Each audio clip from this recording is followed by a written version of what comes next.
Hala,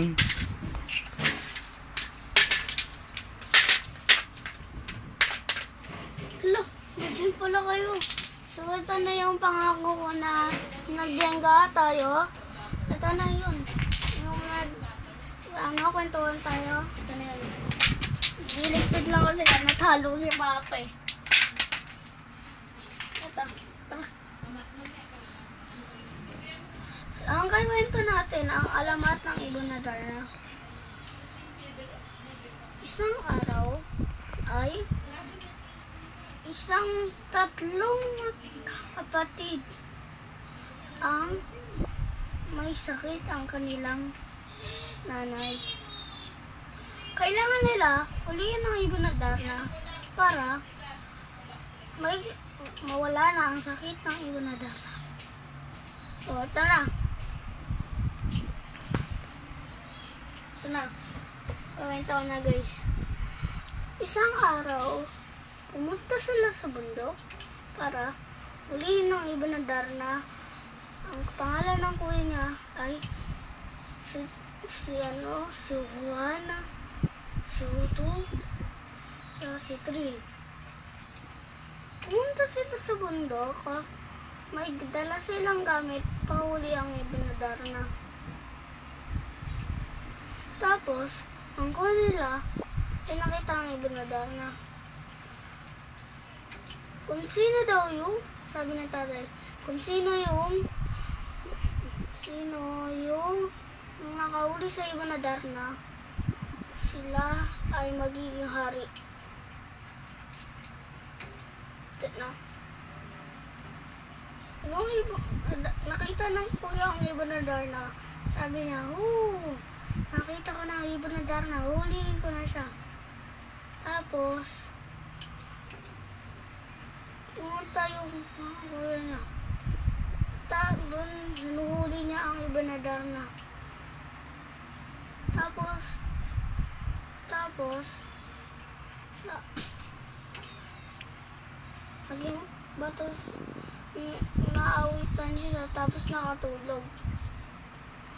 Tapos, nataiyan siya ng ibon na Darna, kaya naging bato. Ang kuya naman, ay nakita niya ang ibon na Darna nandun.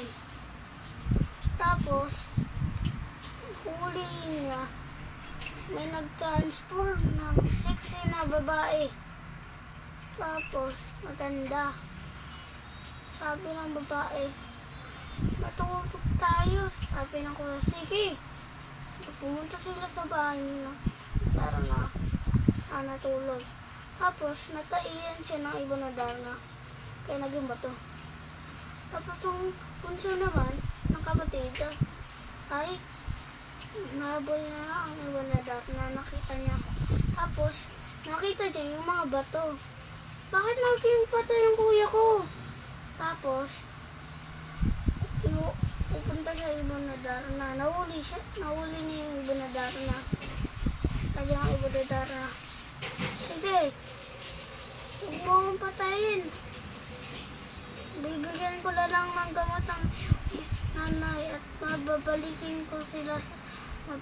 ko ang kuya mo sa tunay na tao. Pumayag siya. Isang kondisyon, magiging ibon ka. Nag-okay naman yung bunso. Tapos, pumunta sila sa bahay para mapaalam sa kanilang tatay. Pa, aalis muna po ako. Tapos, sabi ng tatay, sige, tatandaan mo, mahal ko kayo. Magiging ibon po ako para po may lakas na po yung aming para ang nanay. Ha? Wag. Tapos nagpaalam na siya sa kuya. Kuya, magmahalan po kayo ha. Ngalis lang ako. Huwag kayong mag-aaway ha. Mahal ko kayo. Kuya, sige na, sige. Maglalaro sila. Tapos, naging ibon na siya. Sinundo na siya ng ibon na Darna. Naging ibon ka na. Naging ibon siya. Tapos, umiiyak ang kanilang tatay. Sabi ng mga kuya niya, "Pa, bakit? Naging ibon yung kapatid mo? Ha? Paano? Sabi niya pa magpangalan kami at saka ingatan niya yung sarili." Ha? Tapos, umiiyak sila. Narinig sila ng nanay. "Bakit tayo nag-iiyakan?" Si Bunso po. Bakit? Ano nangyari kay Bunso? Nag-iibon po siya. Nagpapaalam po sa amin siya. Aalis po daw siya.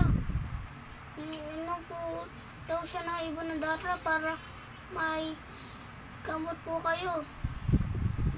Anak ko, umiiyak sila lahat. Tapos pumasok nanay sa kwarto. Wala doon yung anak. Tapos may sulat doon. Sabi, "Nay, mahalan po kayo ni tatay. Ano po, basta po, tandaan nyo, mahal na mahal ko po kayo lahat." Tapos nag-iiyak yung nanay. Tapos nakita siya ng nanay. Nakita niya yung mga kapatid niya na nag-iiyakan. Tapos pinapanood niya lang at naiiyak. Sabi ng ibon na Darna, "Sige, magkikintao ka na." Yun na. Tapos pag-uwi ng kanilang bunso,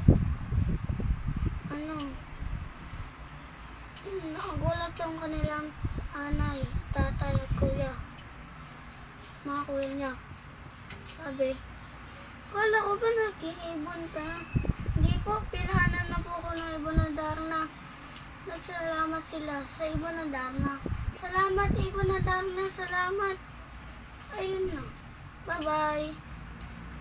Kung hindi ka sa aking kwento, mag-subscribe kayo. Bili lang yan. Bye-bye.